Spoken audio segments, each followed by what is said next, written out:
बिस्मिल्लाहिर्रहमानिर्रहीम, अस्सलाम वालेकुम। आखिरकार हुकूमत ने खुद ही हथियार डाल दिए हैं।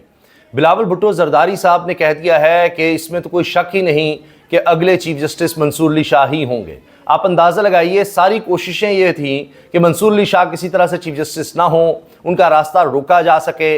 अगर काजी फाइज ईसा चीफ जस्टिस नहीं भी रह सकते, उनको एक्सटेंशन नहीं भी मिल सकती, तो मंसूर अली शाह साहब कम से कम चीफ जस्टिस ना बने।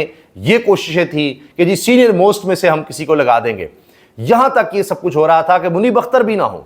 लेकिन अब बिलावल भुट्टो जरदारी साहब, जो अब निगोशिएटर्स में या हुकूमत हो और अपोजिशन में से मुराद यानी मौलाना फजल रहमान है, उनके दरमियान भी जो कुछ होना है, अब बिलावल भुट्टो साहब उसको लीड कर रहे हैं। और अब तक की डेवलपमेंट्स पर बिलावल भुट्टो साहब ने भी हथियार फेंक दिए हैं। और हुकूमत की तरफ से अता तारड़, जो सबसे मेन आदमी हो चुके हैं, अता तारड़ क्योंकि ताबेदारी में सबसे आगे हैं। अता तारड़ सिर्फ हुकूमत नहीं, बाकी हल्कों को भी खुश रखने के माहिर हैं। और उनका अंदाज ही इस तरह का है कि जो भी हो जाए वो कहते हैं जी बिल्कुल उस हद से भी कहीं आगे जाएंगे हम। तो अता तारड़ ने भी कह दिया है कि जी लग तो यही रहा है अब फिलहाल कि मंसूर अली शाह ही चीफ जस्टिस हैं। मतलब कि आप जुमले सुनिए कि जी फिलहाल तो ये लग रहा है, हमारी कोशिश तो अब भी है, हम तो आखिरी हद तक कोशिश कर गए, जो हमसे हो सका हमने किया, लेकिन जनाब नहीं, चीफ जस्टिस मंसूर अली शाह ही है, हमने करके देख लिया, अब भी फिलहाल का लफ्ज है। अंदाजा लगाइए ना डेस्परेशन कितनी है। लेकिन बिलावल भुट्टो साहब जो अब इस सारे मामले को लीड कर रहे हैं, ये हुकूमत की इस रुसवाई के बाद, वो कह रहे हैं अच्छा हम आगे आते हैं क्योंकि हम तो इकट्ठे हैं सब। और ये तो अब सर्वाइवल की इनकी जंग है, क्योंकि इनको ज़िंदगी और मौत का मसला नज़र आ रहा है अब इसमें, कि ये ना हो कि आर्टिकल 6 लगना शुरू हो जाए। जो कुछ हमने आइन के साथ किया है, या इलेक्शंस नहीं होने दिए, चीफ इलेक्शन कमिश्नर का क्या बनेगा और ये सब कुछ क्या होगा। और मंसूर अली शाह तो मान ही नहीं रहा, वो तो यानी डील ही नहीं कर रहा, तो गारंटी कोई नहीं है कि वो आकर क्या करेगा।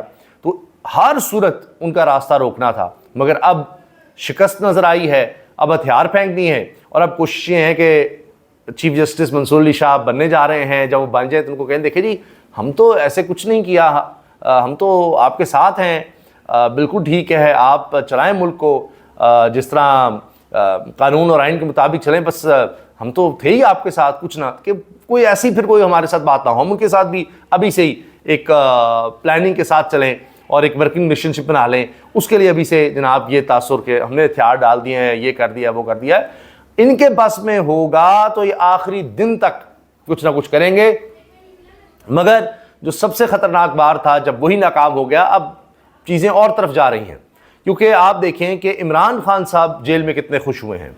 और 3 के प्लेटफॉर्म पर नौजवान सहाफ़ी हैं, वो बड़ा अच्छा प्लेटफॉर्म लेकर आए हैं, ज़रूर इसको सपोर्ट करें। वहाँ पर उन्होंने बातें की हैं, उन्होंने बताया है कि किस तरह से इमरान खान साहब बहुत ज़्यादा खुश हैं इस वक्त जेल में। और उनको बाकायदा डंबल्स भी मिल गए हैं, जो डंबल्स वो लेना चाहते थे। पहले उनके पास निस्बतन कम वज़न के डंबल थे, वेट्स के, और वो कहते थे कि नहीं ज़रा इससे भी ज़्यादा हैवी होने चाहिए, और उनको नहीं प्रोवाइड किए जा रहे थे। अब जनाब वो डंबल्स भी उनको मिल गए हैं, वो बड़े खुश हैं। फिर एक्सरसाइज पहले से भी ज़्यादा वो कर रहे हैं। और अब अखबारात जब उन्होंने पढ़े हैं और उनको पता चला कि ये सारी आईनी तरमीम थी क्या और ये फिर नाकाम कैसे हुई, तो अखबार में जब उन्होंने पढ़ा तो बड़े खुश हुए हैं। और उन्होंने कहा कि इन्होंने इतना बड़ा ब्लंडर किया है कि पिछले 2 साल से वकला तहरीक नहीं चल पा रही थी, अब तो इन्होंने खुद वकला तहरीक चलवा दी है, वकलाओं को होश आ गया है। अब अगर किसी के जहन में ये था कि नहीं नहीं नहीं, ये आइन को पामाल करने के लिए, जुडिशरी को पामाल करने के लिए और इंसानी हुकूक के खात्मे के लिए इस हद तक नहीं जा सकते, ये नहीं कर सकते, इन्होंने खुद नया आइन लाने की कोशिश की है। पीपल्स पार्टी समेत, जिन्होंने कहा कि जी ये हमारे थे भुट्टो, जो जुल्फ़िकार अली भुट्टो, वो आइन लेकर आए थे। जुल्फ़िकार अली भुट्टो ने खुद कहा कि जी बुनियादी ढांचा नहीं बदला जाएगा, हमने अब ये पार्लियामेंट को भी पूरा इख्तियार नहीं दिया हुआ कि वो जो मर्जी कर लें, बुनियादी इंसानी हुकूक वो नहीं छीन सकते, इसलिए हमने सुप्रीम कोर्ट को, आला अदलिया को पावर दी है कि वो चेक रख सके कि अगर कोई इस तरह बुनियादी ढांचे के खिलाफ होगा, इंसानी हुकूक छीन लिए जाएंगे, तो उसमें वो इंटरवीन कर सकती है सुप्रीम कोर्ट, वरना ये तो आमरीत होगी। तो अब वो सब वो छीनना चाह रहे थे। तो इमरान खान बड़े खुश हुए कि जी ये तो अब सबके पर्दे हट गए हैं, अब वकला तहरीक भी शुरू हो गई है। इसके साथ अब उन्होंने जो पैगामात भेजे हैं, आप देखिए जिस तरह से फजलुर रहमान साहब को, उसमें यह है कि अब इकट्ठे चला जाए। और इसमें बड़ी दिलचस्प बात यह है कि आगे ये नज़र आ रहा है कि सड़कों पर अब फजलुर रहमान साहब और तहरीक इंसाफ इकट्ठे होंगे, और जब सड़कों पर दोनों इकट्ठे हो गए तो आप सोचिए हुकूमत का क्या हशर हो जाएगा। तो ये हुकूमत नहीं ठहर सकेगी जिस दिन तहरीक इंसाफ और फजलुर रहमान साहब दोनों मिलकर सड़कों पर आ गए। अब सलमान अकबर राजा साहब का जाना, फजलुर रहमान से मिलना, ये बड़ा वाज़ेह कर रहा है कि तहरीक इंसाफ का जो लीगल ओपिनियन है वो भी अब सामने रखा जा रहा है JUI के, तहरीक इंसाफ का सलमान अकबर राजा का जो लीगल ओपिनियन है, और उसके साथ चला जाएगा। ये भी फजलुर रहमान साहब कहने हैं कि अब हम मिलकर अपोजिशन जो है वो ड्राफ्ट तैयार करेंगे और वो हुकूमत के सामने रखेंगे। तो बात लंबी हो गई ना, और नहीं मानेंगे तो नहीं। अब चूंकि टारगेट तहरीक इंसाफ ही नहीं, JUI भी है, जिस तरह इलेक्शन कमीशन ने बुला लिया, और अब फजलुर रहमान साहब को भी टारगेट किया जाएगा। तो अगर एक हद से ज्यादा वो गए तो इनके पास और कोई रास्ता नहीं रहेगा। और ये भी तहरीक इंसाफ की ही तरह अगर इनके साथ जरा सा भी ट्रीटमेंट हुआ तो ये दोनों मिलकर फिर सड़कों पर होंगे, और जब दोनों मिलकर सड़कों पर होंगे तो आप सोचिए कि क्या सूरत हाल होगी। दमादम मस्तकलंदर होगा, ऐवान में भी इकट्ठे होंगे और सड़कों पर भी। तो ये हुकूमत के लिए चीज़ें कंट्रोल से बाहर हो जाएंगी जिस दिन ये दोनों सड़कों पर आ गए। तहरीक इंसाफ तो पहले ही आ रही है, जलसे कर रही है और रुकावटें हैं, तो सबको तो नहीं एक वक्त में रोका जा सकेगा। जिस तरह जमात इस्लामी को नहीं रोक सकी हुकूमत, तो कि जी इसको भी इजाज़त नहीं, उसको भी इजाज़त नहीं, ऐसे तो नहीं हो सकेगा। ये भी एक चीज़ बड़ी अहम है।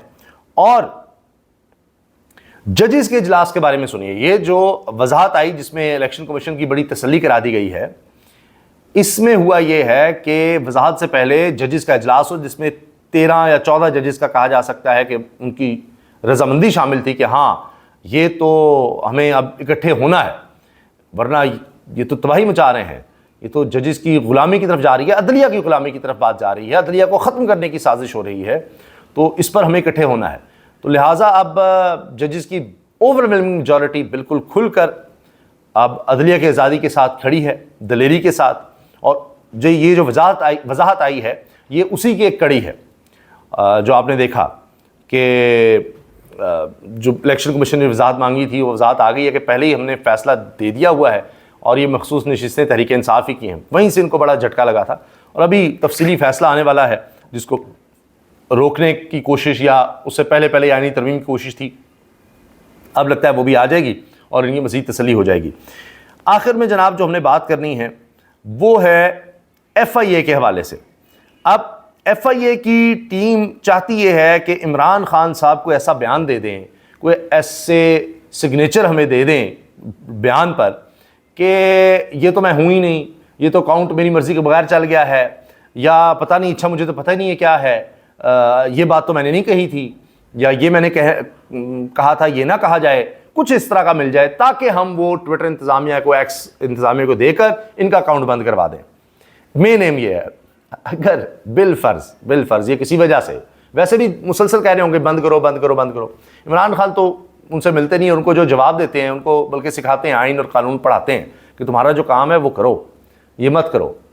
ये तक हुआ कि पुलिस जब इनको जाकर जहनी तौर पर ज़रा कोई होता ना दबाव में लाने के लिए तफ्तीश का अंदाज इस तरह कर रही होती है, तो इमरान खान यहाँ तक आ गया, यार ये बताओ कि पंजाब पुलिस को बेहतर कैसे किया जा सकता है, पुलिस के लिए किस तरह बेहतर किया जा सकता है, कुछ ये हालात हैं।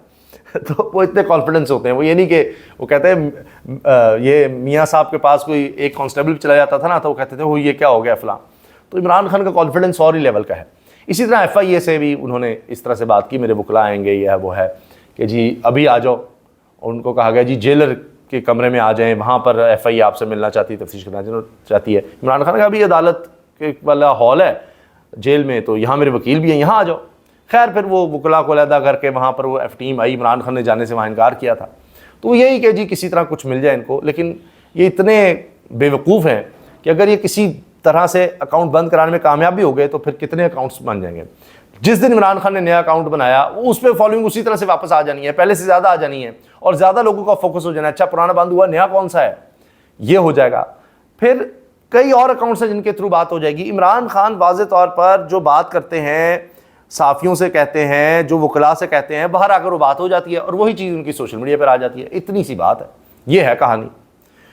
तो हुकूमत चूँकि बुखलाहट का शिकार है, इसलिए वो अब अपने इदारों के ज़रिए कुछ ना कुछ करवा रहे हैं। लेकिन इसमें मैं आपको ख़बर दे रहा हूँ, इस वक्त जो नून लीग की टीम है वो तो इंतहाई बुरे तरीके से एक्सपोज हो गई है इस्टेब्लिशमेंट के आगे। और अब यहाँ रूम बन गया है बिलावल साहब का, पीपल्स पार्टी का। देखिए देखिए हम ज़्यादा बेहतर हैं, तो अब उन पर फोकस है। अब वो भी अपनी कोशिश करके देखने हैं, दोनों ही इकट्ठे। लेकिन ये था कि लीड कौन कर रहा है जी इस चीज़ को? अच्छा जी, नून लीग कर रही है आईनी तरमीम लाने के लिए। और अता तारड़ ने तो मरवा दिया है वज़ीर कानून को, अटॉर्नी जनरल को और उनकी टीम को, ये कहकर कि ये सारा मुसव्विदा तैयार ही उन्होंने किया है।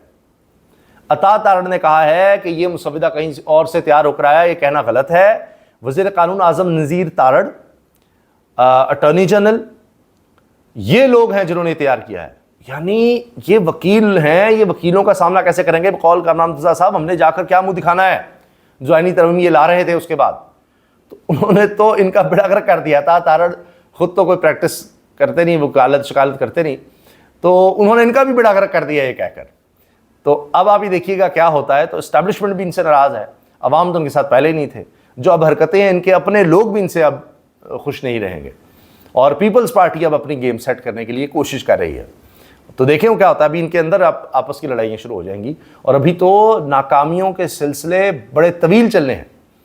ये तो अभी आगाज़ हुआ है, जो एकदम ये जवाल की तरफ आए हैं बड़ी तेज़ी से, ये पहला इनको झटका है। अभी और झटके इनका इंतज़ार कर रहे हैं। अल्लाह हाफ़िज़।